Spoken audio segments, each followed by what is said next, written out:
स यत्प्रमाणम् कुरुते लोकस्तदनुवर्तते न मे पार्थास्ति कर्तव्यम् त्रिषु लोकेषु किञ्चन नानवाप्तमवाप्तव्यम् वर्त एव च कर्मणि यदि ह्यहम् न वर्तेय जातु कर्मण्यतन्द्रितः मम वर्त्मानुवर्तन्ते मनुष्याः पार्थ सर्वशः उत्सीदेयुरिमे लोकाः न कुर्याम् कर्म चेदहम्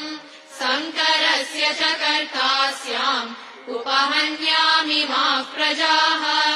सक्ताः कर्मण्य विद्वांसः यथा कुर्वन्ति भारत कुर्याद्विद्वांस्तथा सक्तः चिकीर्षुर्लोकसङ्ग्रहम् न बुद्धिभेदम् जनयेत्।